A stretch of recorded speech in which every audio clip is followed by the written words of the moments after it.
Welcome back to Wrestling with Politics. My name is Joel Perez, and today we're going to be discussing Joe Rogan and his recent discussions with the Kamala Harris campaign, trying to get Kamala Harris to come on his podcast, The Joe Rogan Experience. And as I'm sure all of you have already seen, there was just a big episode of The Joe Rogan Experience with Donald Trump on the podcast, and it was refreshing to see a 3-hour long conversation.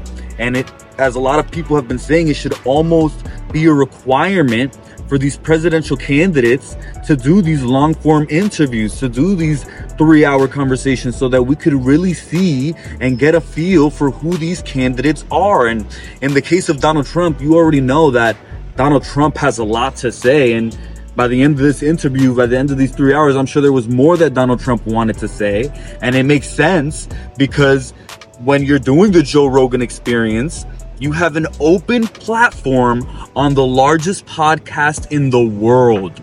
And this podcast alone generated 40 million people. It's former President Donald Trump sitting down with Joe Rogan in a wide-ranging talk, sharing reflections about the campaign season and his time in the Oval Office. But what I want to get to is, like, what was the experience once you got inside? The biggest thing was just that first moment of being in this it was really a hallowed place to me. It was surreal. It was beyond, to me, that was the experience. It was a surreal experience.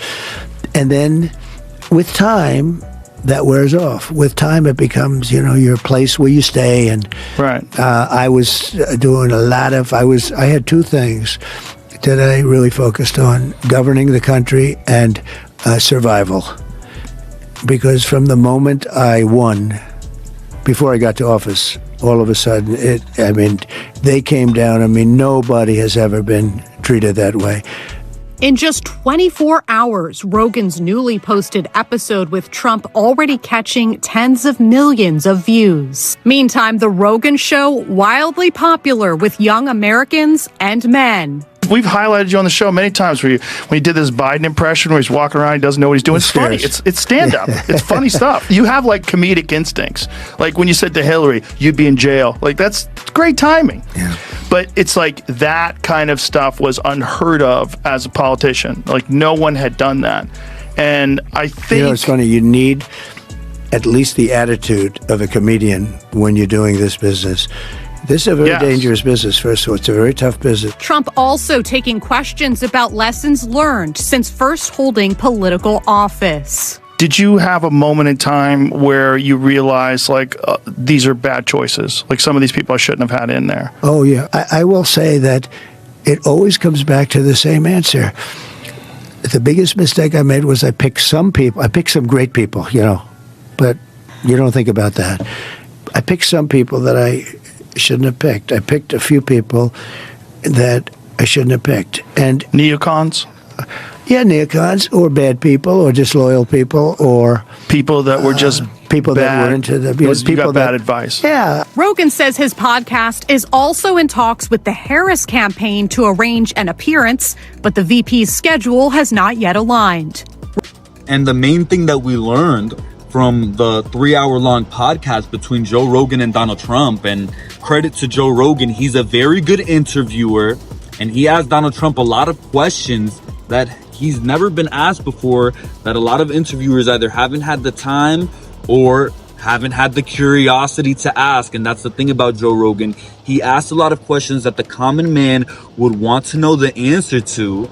And Donald Trump revealed something big here, and that's something that might get a lot more people to want to vote for him this time around, because he admitted that the first time he was in office, he didn't know much. He was a political novice, and that was his first time being president. And Donald Trump didn't have much experience in politics, and Donald Trump's rise was kind of unprecedented.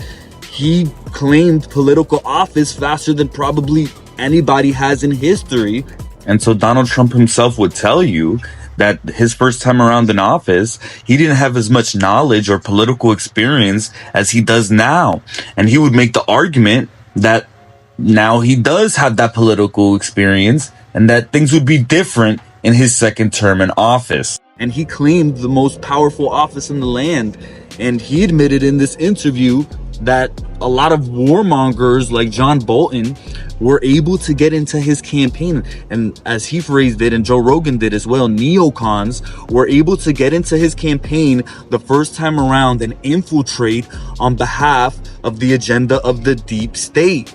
Now, whether or not things are going to be different this time around if Donald Trump gets into office, I'm not so trustful about that fact.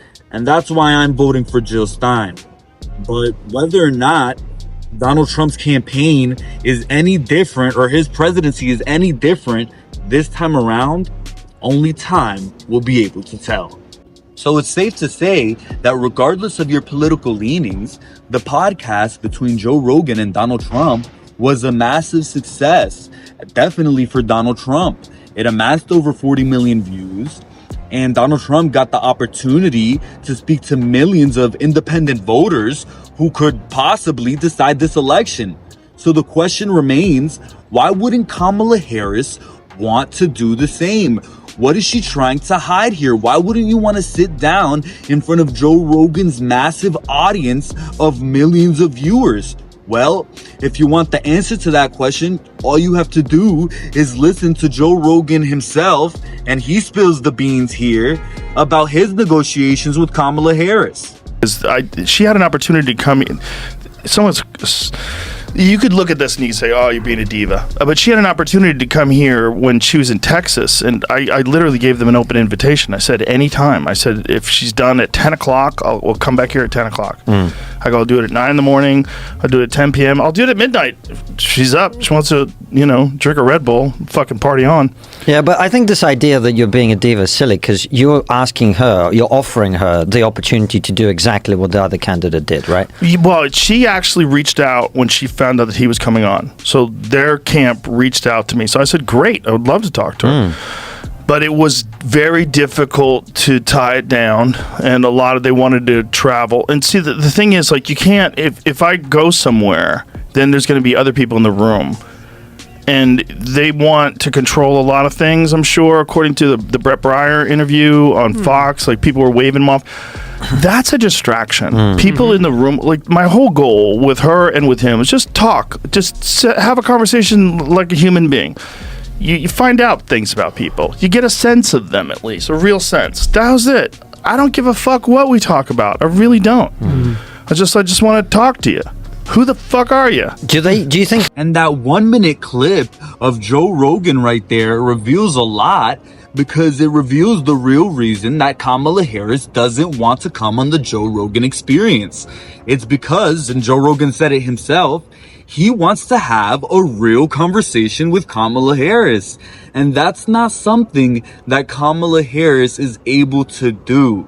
She's just not able to have a real conversation with the American people. And if she was to go on the Joe Rogan podcast, she would instantly fall apart. So that's why she doesn't go on. And it's probably better for her that she doesn't go on, because we already know that wouldn't go so well. And it wouldn't go so well not because Joe Rogan is asking her these hard-hitting questions and he's really confronting her on the issues, which hopefully he would, but because he's asking her questions that a real human being would ask. And we all know that wouldn't go so well for Kamala Harris. It says a lot that Kamala Harris wasn't able to get the deal done and get on to the Joe Rogan Experience. But as I said, it's probably better off for her, because it would have been embarrassing. But there's some Democrats on Twitter and online trying to make it seem like Joe Rogan is a diva for declining Kamala Harris, when in reality it was Kamala Harris. I want to set the record straight here. It was Kamala Harris who lowballed Joe Rogan, and she declined the offer and his terms for the interview, the terms that literally every other guest of the Joe Rogan Experience has had to agree to. The rules are very simple. It's 3 hours. It's in Austin, Texas, and you just gotta show up and you gotta talk for 3 hours. But she's not able to do it. She's not interested in speaking to the American people. And quite frankly, it's typical of Kamala Harris. But who cares about Kamala Harris? If there's a candidate I want to see on the Joe Rogan Experience, it's Jill Stein of the Green Party. And if you guys want to see Jill Stein of the Green Party on the Joe Rogan Experience as well, for now, you guys can let me know in the comment section down below. And if you want to see more of Wrestling with Politics, you can make sure to check out this video talking about Barack Obama shaming voters into voting for Kamala Harris, and this video talking about my recent prediction for the 2024 presidential election. So make sure to keep supporting Wrestling with Politics. And for now, thank you for watching this video.